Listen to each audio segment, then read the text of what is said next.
Hi everyone, Maya Abushtid here, shamanic practitioner, preparation and integration guide, energy and bodywork facilitator. I start with presenting a title, probably a way to connect with you. And at the same time, I know that this title does not define who I am. And I feel recently that I'm going through a big transition when it comes to what is this about again and again and again.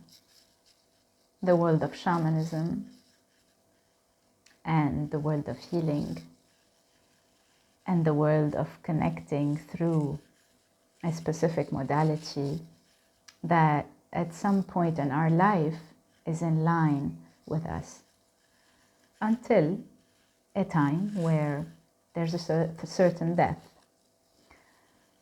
And that's what I would like to touch on today. Death. What's dying and what's being reborn, or what's being birthed out of this dying process. And this is very much connected also with the video that I shared last week about soul loss, soul fright, where we are experiencing parts of self that were somehow left behind. They're not lost, really, but they need to be remembered. And when we go through many ceremonies and there's no sense of self, there's more loss. That's where more integration is needed and more time in between ceremonies is needed to at least have a sense of self. So it's very much a dance, that communion with consciousness, simultaneously working with the communion with this being here. Some people can call it self-preservation, and that's where, the subject of boundaries and everything around that is being very much repeated, setting healthy boundaries and being honest with oneself and honest with others and addressing things from the place within us where we're starting to say no. Not because no is bad, but because no is being honest also with how we feel and not pacifying that gut feeling that we sense. It's here. And that's also where this gut feeling is going through remembering. And let me explain briefly what I mean by this. Most of the healing happens when people are seeking to open their hearts and to open their vision and open their third eye and everything around that. Yet deeper healing. So this doesn't mean that that's not healing. That's part of healing. Yet deeper healing is very much about going into the underworld, what we can compare to as the feminine, the underworld, the below. Because the masculine is very much about the above. And that's also part of the dance between the feminine and the masculine. We're not talking here about the sense of control or the sense of hierarchy. We're talking about symmetry. We're talking about balance. Both coexist. And today I'd like to touch even more on the root, which is the connection with the land,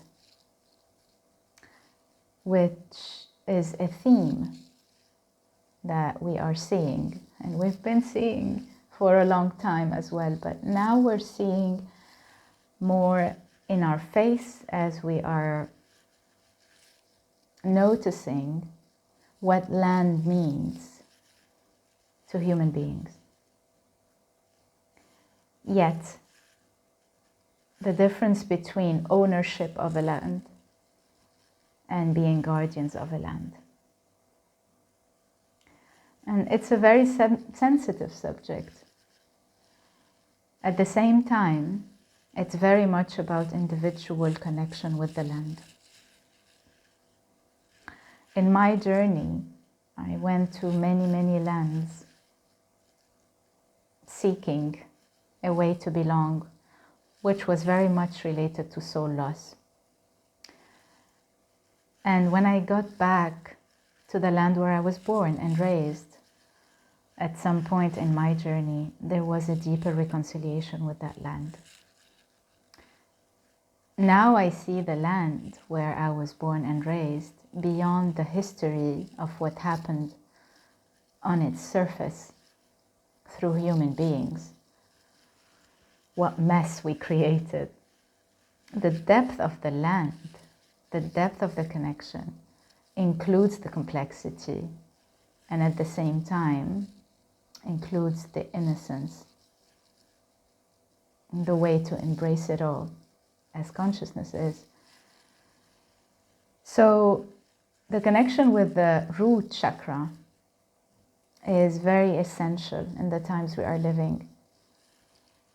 We have a tendency to become more airy and spacey, and coming back to grounding, slowing down and connecting with what's below, seeing where your feet are, and really placing your hands on the earth where you are and connecting with the earth is very much an essential part of the divine expression.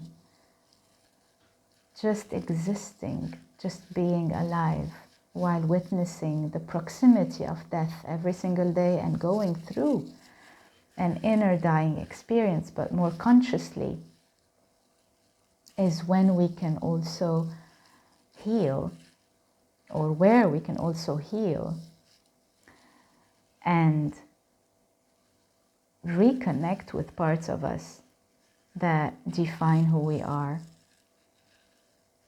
but also at the same time does not define who we are. So it's not about the role play, it becomes more about being and aligning with a specific role play. In other words, walking your talk. In other words, being here and engaging with the world. That's where I noticed over time that I needed to bring in this self-awareness in order to connect with the world in a healthier way. I could not keep canceling self just for the sake of serving. And that was very healthy for me, to reconnect with self and be honest with others and inform and express from a place of depth, from a place where I'm here. And yes, sometimes I go through scary experiences where I'm shocked by behaviors, like many. And at the same time, I come back to what can I do? Who can I be right here? There's a role that each one is playing, and to each person their role. There are people that are in being, expressing a complete way of communicating with the world in silence, and there are others that need to talk or need to express or need to act. To each their role, and it's about also respecting that. So from the land where I am at, with which I connect every single morning, and I offer gratitude, and I ask also for the blessings of the medicine of the land, the medicine spirits and the medicine in its divine expression, in truth and in light, and in love, including everything that this might be highlighting. So that's my sharing for today. If it resonates with you, add your comments. Please ask questions. And let's keep connecting. Let's keep communicating with each other. From the land where I'm at to the land where you're at, sending much love.